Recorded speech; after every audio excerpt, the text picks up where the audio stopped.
ইয়াতাওয়াফাকুম মালাকুল মাউত। এই যে মালাকুল মৌত, আমরা যে বলি মালাকুল মৌত মানে আজরাইল, এই আল্লাহ শব্দটা হুবহু ব্যবহার করছে। ইয়াতাওয়াফাকুম মালাকুল মৌত, তোমাদের সকলকে মৃত্যু ঘটাবে, মৃত্যু ঘটাবে মালাকুল মৌত আজরাইল। আল্লাযী ওয়াক্কিলা বিকুম, যাকে আমি আল্লাহর পক্ষ থেকে তোমাদের জন্যে জান কবজের দায়িত্ব দেওয়া হয়েছে। আমি আল্লাহর পক্ষ থেকে আমি তাকে দায়িত্ব দিয়েছি, যেই মালাকুল মৌত সে নিশ্চিত তোমাদের প্রত্যেককে জান কবজ করবে, মৃত্যু দিবে। ওই দেখেন ওই ছেলে, দেখেন ওই কি করে মোবাইল, ওই অসভ্য দেখেন, মানে এখানে বসে কোনো আগাও নাই, মাথাও নাই, পূব নাই, পশ্চিমও নাই, হে আপন ভুবনে আছে। কে বলে কি বলে, কিসের আল্লাহ কিসের কোরআন, আমার জীবন আমার মোবাইল। আহা, অনেক ছেলে তোমরা মনে করছো যে জীবনের শেষ কথা, কিন্তু এটা নিশ্চিত কসম আল্লাহ, আজকের 14-16 বছরের যেই সমস্ত ছেলেরা তোমরা আসো, আমি বললাম আমার নাম আনিসুর রহমান, আমার নাম মনে রাখো, এই প্রযুক্তি থাকবে না কিন্তু তোমগো হায়াত থাকতে যাবে, এই আধুনিকতা থাকবে না কিন্তু তোমার হায়াত ঠিকই থাকবে। আর তোমার হায়াত থাকা অবস্থায় একদিন তুমি কবরে যাবে। আর এই কিশোর যৌবনকালে যে পরিমাণ অশ্লীলতার বেহায়াপনার এই গুনাহ এই বড় মোবাইলের দ্বারা করছো, আমার বাপ একদিন এই মোবাইলও থাকবে না, ইউটিউব ফেসবুকও থাকবে না, কিন্তু আমল নামার বাম কাঁধে ফেরেশতা যে লিখছে এই ছবি, নর্তকী, এই জিনা, এই রাত জেগে উলঙ্গ ছবি দেখা, আল্লাহর কসম তওবা না করলে, মালিক মাফ না করলে এগুলো আর মুছবে না,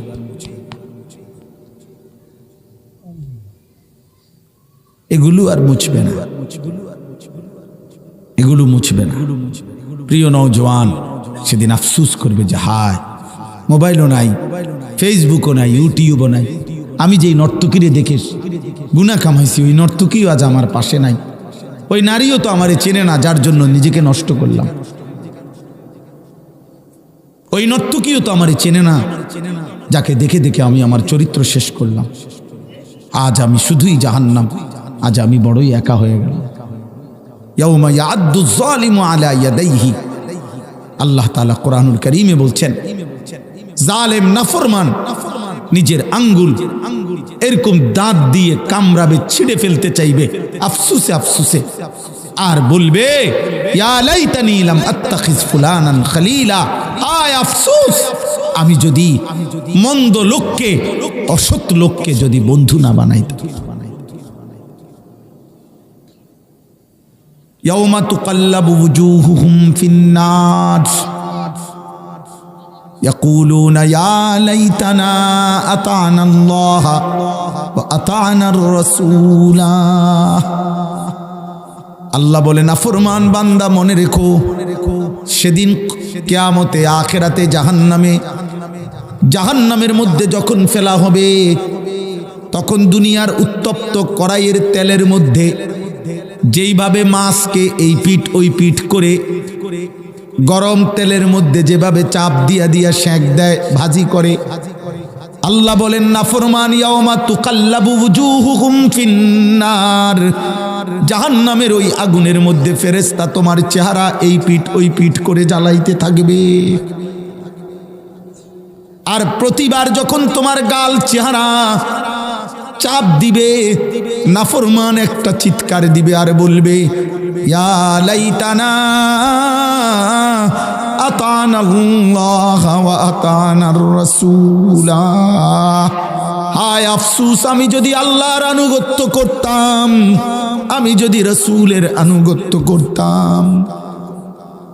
একই টাইমে একই সময়ে 7টা বাজে কত লোক নামাজ পড়ে ফেলছে, এশার নামাজ, কিন্তু আমি নাফরমান সুস্থ থাকা সত্ত্বেও, সজাগ থাকা সত্ত্বেও, আমি মুসলমান পরিচয় থাকা সত্ত্বেও আমি নাফরমান একটা সেজদাও দিতে পারলাম না। কোরআনুল কারীমে আছে জাহান্নামের চিৎকার শুনে জাহান্নামের ফেরেশতা বলবে মা সালাকাকুম ফি সাকার, এই নাফরমান কে তোকে জাহান্নামে আনলো, তুই জাহান্নামে আসলি কেন? ক্বালু লাম নাকু মিনাল মুসাল্লিন।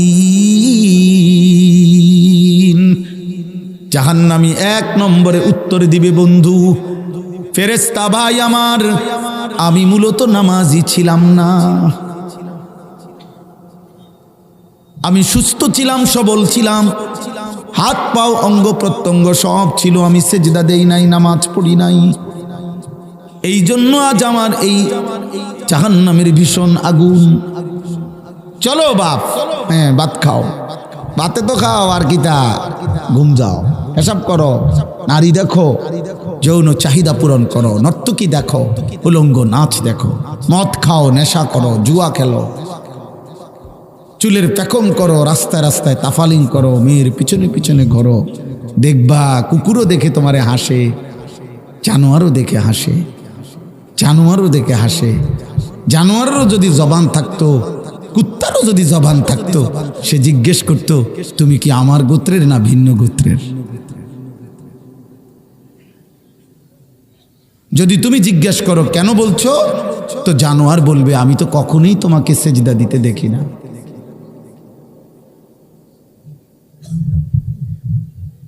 আমি তো কখনোই দেখি না।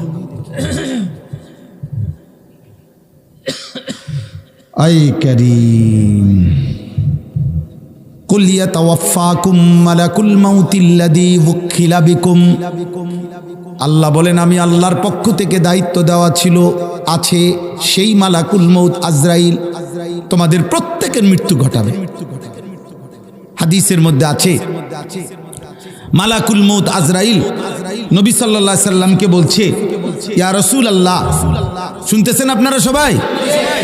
ইয়া রাসূলুল্লাহ, নবীজিকে বলছেন ইয়া রাসূলুল্লাহ, কোন ব্যক্তির সামনে তার খাবারের ডিশ, খাবারের প্লেটে যেমন তরকারি সহ ভাত সহ তার সামনে থাকে রেডি, আর সে যখনই মন চায় লোকমা দিতে পারে মুখে, আল্লাহ রসুলকে আজরাইল বলছে মালাকুল মউত। এই আয়াতের তাফসিরে আছে মালাকুল মউত বলছে ইয়া রাসূলুল্লাহ, পৃথিবীর প্রথম মানুষটা থেকে, সৃষ্টির প্রথম মানুষ থেকে ইসরাফিলের ফু পর্যন্ত যত মানুষ, এই সমস্ত মানুষের রূহ, এই বাপ শোনো, আল্লাহর নবীকে উনি শুনাইছেন আজরাইল বলছে পৃথিবীর প্রথম মানুষের রূহ থেকে নিয়ে শেষ মানুষটার রূহ পর্যন্ত আমি আজরাইল মালাকুল মউতের সামনে, এটা একটা প্লেটের মধ্যে এরকম খাবারের মতো, তরকারির মতো আমার সামনে প্রথম থেকে শেষ পর্যন্ত প্রত্যেকটা মানুষের রূহ আমার সামনে এরকম প্রস্তুত রেডি আছে,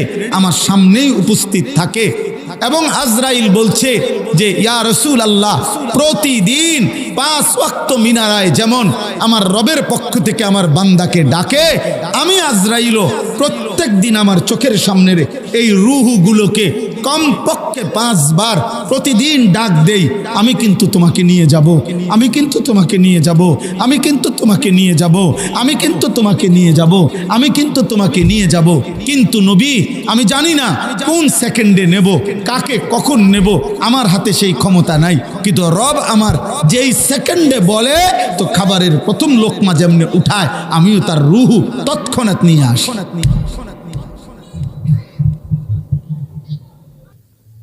চোখের বরকতে, নজরের বরকতে, শুধুমাত্র শব্দগত নীতি বাক্য এতটুকুতেই যথেষ্ট না। কোনো জীবন্ত মানুষের স্পর্শ, সাহচর্য, সান্নিধ্য, ওনার সাথে উঠা বসা, আসা যাওয়া, ওনার নজরে দৃষ্টিতে থাকা, এটা মানুষের পরিবর্তনের জন্য খুব জরুরি, খুব জরুরি, খুব জরুরি। এজন্য যুগে যুগে মহান আল্লাহ পাক মানুষের হেদায়েতের জন্য 2টা জিনিস রাখছেন।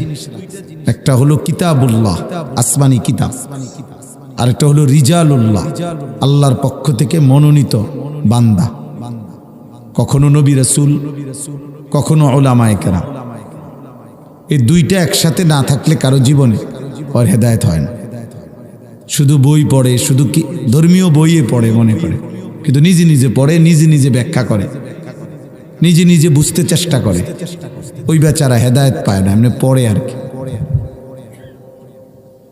আবার কোনো ব্যক্তিকে অনুসরণ করে, কিন্তু উনি কোরআন সুন্নাত থেকে বলুক, নলে আবল তাবল বলুক, যেটা বলুক, আমি হেরে মানি, এই মানুষও সঠিক পথ পায় না।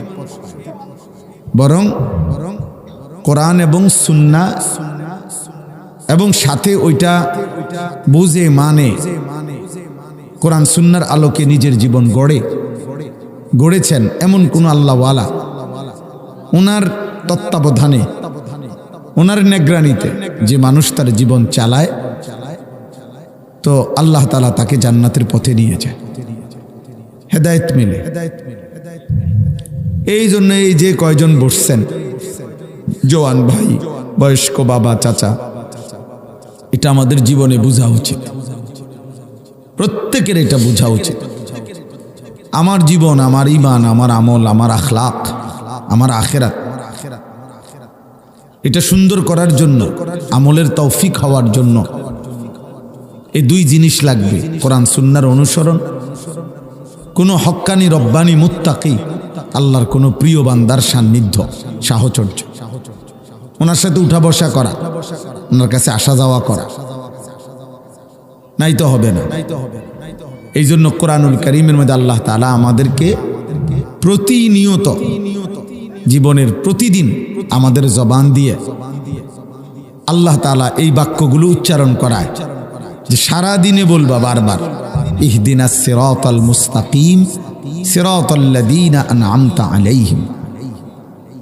এই সূরা ফাতিহা সকাল থেকে নিয়ে রাত, প্রত্যেক ওয়াক্ত নামাজে আল্লাহ তাআলা আমাদের জবান দিয়ে বলা। এখানে দুইটারই সমন্বয় আছে। একদিকে বলছে যে আল্লাহ, আপনি আমাকে সিরাতে মুস্তাকিম, সরল সঠিক পথ দেখান। তো আল্লাহ তাআলা কোরআনুল কারীমের মধ্যে বলছে, আন্না হাদা সিরাতি মুস্তাকিমান ফাত্তাবিউ।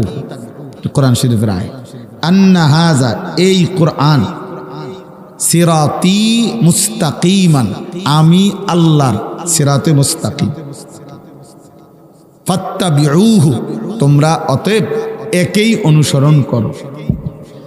তাহলে ওই যে আমি চাইছি যেটা, ইহদিনাস সিরাতাল মুস্তাকিম, আল্লাহ বলছে এই যে নাও, এটা সিরাতে মুস্তাকিম।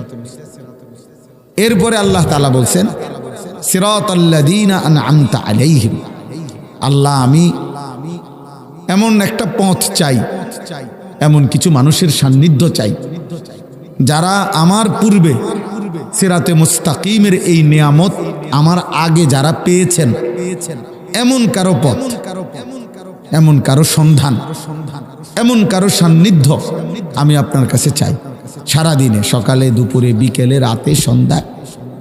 তো আল্লাহ তাআলা বলেন, ফাউলাইকা মাআল্লাযীনা আনআমাল্লাহু আলাইহিম, ওই নিয়ামত প্রাপ্ত বান্দারা হচ্ছে কারা?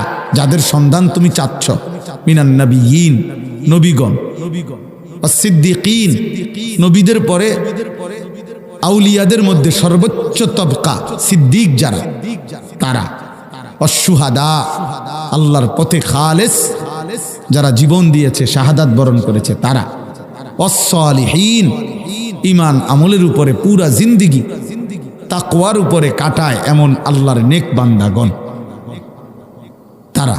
এই চারটা, নবীগণ, সিদ্দিকগণ, শহীদগণ, আল্লাহ তাআলার সালিহিন, নেক আমল, প্রত্যেকটা হুকুম আহকাম মানে এমন প্রিয় বান্দাগণ।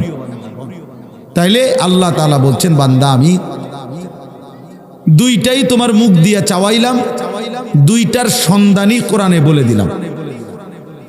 সিরাতে মুস্তাকিম চাচ্ছ তো কোরআন নাও, সিরাতাল্লাযীনা আনআমতা আলাইহিম এটা চাচ্ছ, তাহলে নবীর পথ, সিদ্দিকের পথ, শুহাদাদের পথ, সালেহীন আল্লাহর নেক বান্দাদের পথ ধরো, তাহলে ইনশাআল্লাহ তাদের পিছু দিয়ে হলেও জান্নাতে পৌঁছে যাবে। আমি এই মাত্র বলছি যে মনে করেন 100 ডাব্বাওয়ালা ট্রেন, 100টা ডাব্বা, তো ইঞ্জিন যখন এটাকে টাইনা নেয়, স্টেশনে যখন পৌঁছে, প্ল্যাটফর্মে, স্টেশনে, তো স্টেশনে পৌঁছলে তখন যদিও 100 নম্বর ডাব্বাও যদি হয়, ওই ডাব্বাটা যদি 100 নম্বরও হোক, পিছনে হোক, কিন্তু এটাও স্টেশনেই পৌঁছে, হোক সে সবার লাস্টে, হোক সে সবার শেষে, কিন্তু স্টেশনেই পৌঁছে। তো ঠিক তেমনি ভাবে কেউ যদি নবীর পথ, সিদ্দিকের পথ, শহীদগণের পথ এবং আল্লাহর প্রিয় বান্দা, প্রিয় বান্দা বলতে ঈমান, আমল, তাকওয়ার উপরে যারা থাকে তাদের পথ ধরে, এবার যদি তার সিরিয়াল 100 কোটিও হয়, 1 লক্ষ কোটি নম্বরও হয়, সবার লাস্টেও হয়, তারপরেও ওই সামনের কাতারের মানুষগুলো যখন জান্নাতে পৌঁছবে, ইনশাআল্লাহ কাতারের শেষ ব্যক্তিটাও জান্নাতেই পৌঁছবে। সামনে হয়তো সিদ্দিক আকবর, কাতারের সামনে ওমর আছে, ওসমান আছে, আলী আছে, আমি হয়তো পিছনে পড়ে গেছি, অসুবিধা নাই, আমি একবারে পিছনেই থাকি না, কিন্তু এই কাফেলা যেহেতু ঢুকতেছে জান্নাতের দিকে, ইনশাআল্লাহ আমিও ঢুকবো জান্নাতের দিকে। এই জন্য ভাইয়া এইটা হলো মূল মাকসাদ ওয়াজের, এমনিতে নাই তো শুধু কেবল বক্তার বিভিন্ন হালাত যাচাই বাছাই করা অথবা বক্তার বিভিন্ন অবস্থার ভিত্তিতে ওয়াজ শোনা, এটা তেমন উল্লেখযোগ্য কিছু না। আপনি ওনার ওয়াজ শুনেন কেন? ওনার সুর ভালো। ওনার ওয়াজ কেন শুনলেন? উনি যে মাঝে মাঝে 2-1টা চিৎকার মারে, খুব ভাল লাগে। উনি যে একটু কাইন্দা কাইন্দা কয়, এটা ভাল লাগে। উনি খুব হাসায়, এটা ভাল লাগে। তো কেউ হাসাইলে ভাল লাগে, কারো কাইন্দলে ভাল লাগে, কারো টান দিলে ভাল লাগে, কারো চিৎকার দিলে ভাল লাগে, কারো হুঙ্কার দিলে ভাল লাগে। তো আপনারে বুঝি বলছে ওয়াজ শুনতে নেই ভাল লাগে কোনটা কোনটা, এটা লেগে নাকি? ওয়াজ শোনার মাকসাদ এটা যে আপনার সামনে 10 জন বক্তা আনা হলো, এবার আপনি সিদ্ধান্ত দিবেন কারে কি কারণে ভাল লাগে, কার কি ভাল লাগে, এই তো এই শেষ, এরপরে ওয়াজ শেষ। ওয়াজের উদ্দেশ্য, আল্লাহর কথাগুলোর উদ্দেশ্য হাসিল হয়ে গেল। আফসোসের বিষয়, আফসোসের বিষয়। অথচ কথা ছিল কোরআনুল কারীমের মধ্যে বারবার মহান আল্লাহ পাক রব্বুল আলামিন বলছেন লাআল্লাকুম তাযাক্কারুন, কেন কোরআনের আয়াত, যেন তোমরা উপদেশ গ্রহণ করতে পারো। আল্লাহ বলছে কেন পূর্ববর্তী জাতির ঘটনা বলি, লাআল্লাহুম ইয়াতাফাক্কারুন, আমার বান্দারা যেন ভাবতে পারে, ফিকির করতে পারে, ফিকির যেন করে। আল্লাহ বলছেন ইয়াইজুকুম লাআল্লাকুম তাযাক্কারুন, আমি আল্লাহই ওয়াজ করছি, কেন? যেন তোমরা উপদেশ গ্রহণ করতে পারো। ইন্না ফি যালিকা লাআয়াতিল লিকাউমিন ইয়াতাফাক্কারুন, নিশ্চয়ই আমার কোরআনের মধ্যে আমার ফিকিরমান যারা বুদ্ধি বিবেচনা বোধ কিছুটা ভাবে, তাদের জন্য বড় বেশি নিদর্শন রয়েছে। আল্লাহ বলছে লাআল্লাহুম ইয়াত্তাকুন, যেন তারা মুত্তাকি হইতে পারে। লাআল্লাকুম তাত্তাকুন, যেন তোমরা মুত্তাকি আল্লাহ ভীরু হইতে পারো। এই কথাটা বারবার কোরআন শরীফ আছে, বিভিন্নভাবে আল্লাহ বলছে। কেন কোরআন, কেন কথাগুলো বললাম? আল্লাহ বলেন আমি কেন হুকুম দিলাম, কেন নূহ নবীর ঘটনা, মূসা নবীর ঘটনা, ইব্রাহিমের ঘটনা, ইসমাইলের ঘটনা, ইয়াকুবের ঘটনা, ফেরাউন, নমরুদ, কারুনের ঘটনা কেন বললাম? উদ্দেশ্য এই, বিকালবেলা অবসর একটা কিচ্ছা শুনাইলাম, এসার পরে অবসর একটা গল্প শুনাইলাম, এই জন্য নয়। আল্লাহ বলেন ইবরাতুন, উপদেশ, তাযাক্কারুন, উপদেশ, ইয়াতাফাক্কাহুন, উপদেশ, উপদেশ, নসিহত, কিছু বুঝো, ফাতাবিরু, আল্লাহ বলছে আমার বান্দা কিছুটা ভাবো, বান্দা কিছুটা ভাবো, তোমাকে তো আমি আকল দিছি, তুমি তো ইনসান। এই জন্য দোস্ত, আমার একটা ওয়াজ, আমার একটা কথা, এটা আমি সব সময় বলি, আমার একটা সাফ বক্তব্য, সেটা হলো হালাল হারাম, জায়েজ না জায়েজ, পাক নাফাক, আদেশ নিষেধ, কোনটা আল্লাহর হুকুম, কোনটা আল্লাহর নিষেধ, এই পার্থক্য জ্ঞান যার মধ্যে নাই, হালাল হারামের পার্থক্য যার মধ্যে নাই, জায়েজ না জায়েজের পার্থক্য যার মধ্যে নাই, ও কোনো ইনসান না, ও জানোয়ার, ও মূলত সরাসরি জানোয়ার। ইনসান তাকেই বলে যার মধ্যে হালাল হারামের পার্থক্য আছে, যার মধ্যে আদেশ নিষেধের বুঝ আছে, এটা আমার আল্লাহর আদেশ, এটা নিষেধ, এটা নিষেধ, এটা আমার জন্য করণীয়, এটা আমার জন্য বর্জনীয়। আমার মনে যা চায়, আমার চাহিদা পূরণ। আমার এখন 12 লাখ টাকা দরকার, খালাস, আমার এই চাহিদা পূরণ হইতে হবে। হালাল না হারাম আমি এত কিছু বুঝি না। আমি জমিও বেচছি, সুদও নিছি, কিস্তিও নিছি, সব মিলাইয়া 12 লাখ টাকা ব্যবস্থা করছি। আমার এখন নারী দেখতে হবে, আমার নারী দরকার। অতএব আমি হালাল হারাম বুঝি না। আমি মোবাইলে পারি, রাস্তায় পাই, টেলিভিশনে পাই, নর্তকী দেখবই আমি, উলঙ্গ ছবি দেখবই আমি। আমার কোনো হালাল হারাম নাই। হ্যাঁ, আমার এখন চাহিদা পূরণ করা দরকার। এই যে এই আখলাক, এটা জানোয়ারের আখলাক, এক কথা এটা কুত্তার আখলাক, কুত্তার আখলাক, এটা জানোয়ারের আখলাক। হালাল হারামের পার্থক্য যার মধ্যে নাই, আদেশ নিষেধের ব্যবধান যার মধ্যে নাই, মদও খায় মধুও খায়, হালাল টাকাও নেয় সুদের টাকাও নেয়, সালামও দেয় গালিও দেয়। বুঝেন নাই কথাটা? আপন মাকেও দেখে, মোবাইলের নর্তকীও দেখে, আপন বোনকেও দেখে, রাস্তার নারীকেও দেখে। তার মানে কি? হালাল হারামের কোনো পার্থক্য নেই, জায়েজ না জায়েজের কোনো পার্থক্য নেই, বরং সিদ্ধান্ত একটাই, চাহিদা পূরণ। আমার মনে যা চাইছে, আমার চাহিদা, আমি এটা পূরণ করতে হবে। আল্লাহ কোরআনে বলছে, এই চাহিদা যে পূরণ করে, আদেশ নিষেধ হালাল হারামের ব্যবধান না মেনে শুধু চাহিদা যে পূরণ করে, আল্লাহর কসম, আল্লাহ বলছে এই মানুষটা, এই লোকটার পরিচয় হলো কুত্তা, কুত্তা, কুত্তা। কোরআন শরীফের আয়াতে শুধু চাহিদা যে পূরণ করে। আমার টাকা দরকার, আমি বড় লোক হইতে হইব, সোজা কথা। এবার মাথার বাড়ি দিয়া ফারি, আর চোখ খুলেলাম দরকার, কিডনি খুলেলাম, আমার টাকা লাগবে, আমার ক্ষমতা দরকার, আমার ক্ষমতা দরকার। আমি হালাল হারাম বুঝি না, বৈধ অবৈধ বুঝি না। আমার নারী দরকার, আমার নেশা দরকার। অতএব অনুমতি নিষেধ আমি জানি না, আমি জানি আমার চাহিদা পূরণ হইতে হয়। শুধু চাহিদা যে পূরণ করে, হালাল হারামের তোয়াক্কা না করে, খোদার কসম কোরআন তাকে বলছে ফামাসালুহু ওয়াত্তাবা হাওয়াহু ফামাসালুহু কামাসালিল কালব। সূরা আরাফে আছে, আল্লাহ বলছে তার উদাহরণ, তার দৃষ্টান্ত যে শুধু চাহিদা পূরণ করে, তার দৃষ্টান্ত কামাসালিল কালব, কুত্তার মতো। ওই জীবন কুত্তার জীবন।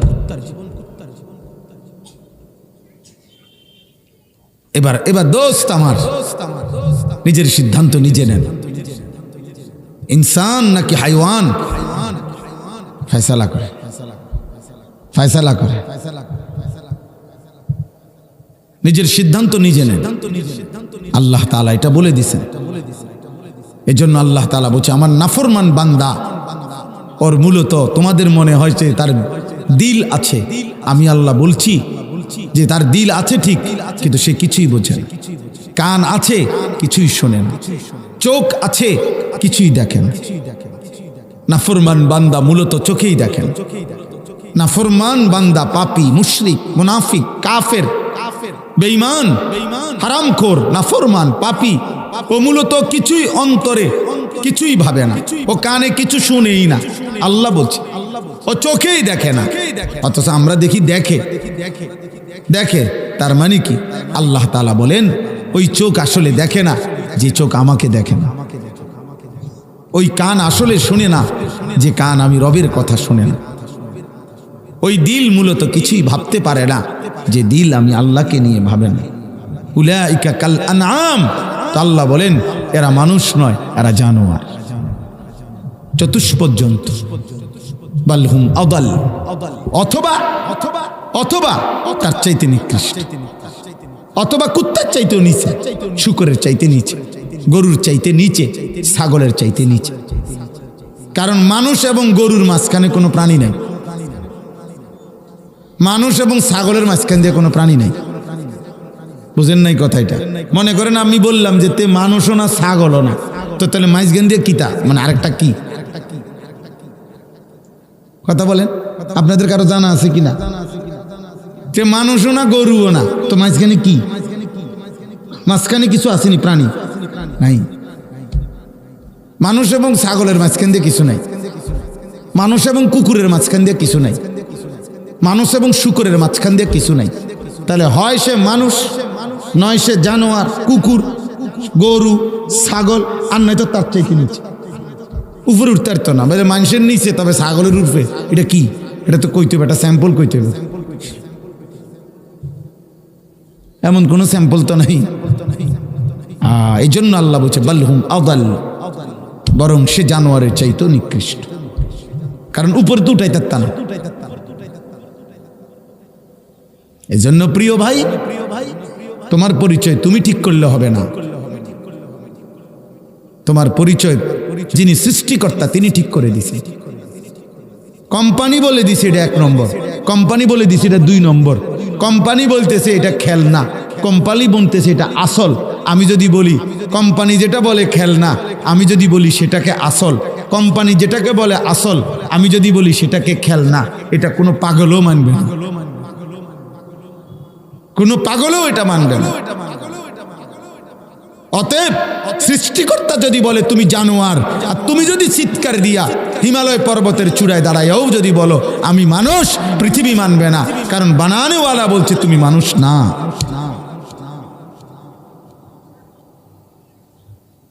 বানানেওয়ালা বলছে মানুষ না।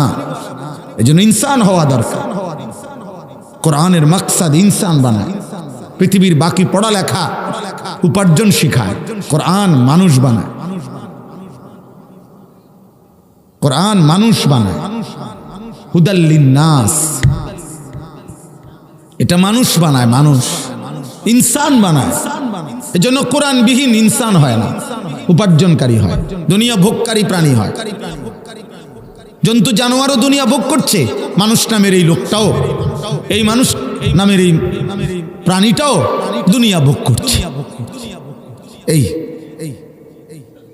যার জীবনে বিশ্বাস করেন, এটা 100 বছর না, 1000 বছর পরেও এটাই কথা, লক্ষ বছর পরেও কথা এটাই সত্য, যে কোরআনবিহীন মানুষ হয় না, সুন্নাহবিহীন মানুষ হয় না। 1 লাখ টাকা বেতন পায়, তে মানুষ হয়েছে না? মানুষ হয়েছে না, তে তো চুরি করে, তে তো মুতে খাড়াইয়া, হ্যাঁ, তে তো পরের মহিলার সাথে ঘন্টার পর ঘন্টা লগে বইয়া কথা কয়, তে তো সুযোগ পাইলে জিনা করে, সে তো হারাম অস্থির ছবি দেখে, তো তার মাসে 3 লাখ টাকা ইনকাম, তো কি হে মানুষ হয়ে গেছে না? কথা বলেন না? তো তাইলে সে উপার্জনের হ্যাঁ এমন কোন কৌশল শিখছে যার দ্বারা এখন তার 3 লাখ টাকা ইনকাম, সে রোজগারের কোনো ভালো পন্থা বুঝা লইছে যেটার দ্বারা তার এখন 2 লাখ টাকা ইনকাম। ভালো কথা, কিন্তু ইনসান হয় নাই, মানুষ হয় নাই। এই জন্য সৈয়দ আবুল হাসান আলী নদভী রহমতুল্লাহ আলাই, ভারতীয় উপমহাদেশের একজন বড় বুজুর্গ ছিলেন, তিনি বলতেন, আমার কালকের শ্রোতা আজকে আইস,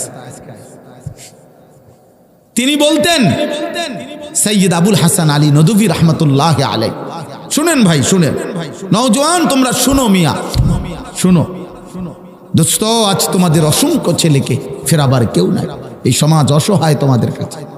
আহা, অগণিত ছেলের কাছে মাত্র 16 বছর, 18 বছর, 20 বছর মাত্র বয়স, কিন্তু এই বয়সী ছেলেদের কাছে আজ মা বাবা অসহায়। মা বাবা তাকায় তাকায় দেখতেছে ছেলেটা চোখের সামনে নষ্ট হয়ে যেতেছে, হিম্মত করে না, চুল চেহারা, কথাবার্তা আচরণ এমন এমন উগ্র, এমন বদমেজাজ, বদ আখলাক, এমন হিংস্র জানোয়ার। নারী দেখে দেখে, ছবি দেখে দেখে, হারাম দৃশ্য দেখে দেখে, অসৎ বন্ধুদের আড্ডায় একটা মোবাইলের অসভ্যতা ও এমন জঙ্গলি, এখন এই সমাজ অসহায়। মা জানে, বাবা জানে, গ্রামবাসী জানে ও নেশা করে, জুয়া খেলে, ও নারী দেখে, উলঙ্গ ছবি দেখে, বয়ে বলে না কি করতে না কি করে, কার মাথাত ফাটাই এলায় না, কি কল্লা হালায় দেয় না, ঠ্যাং ভাঙ্গালায় না। আহা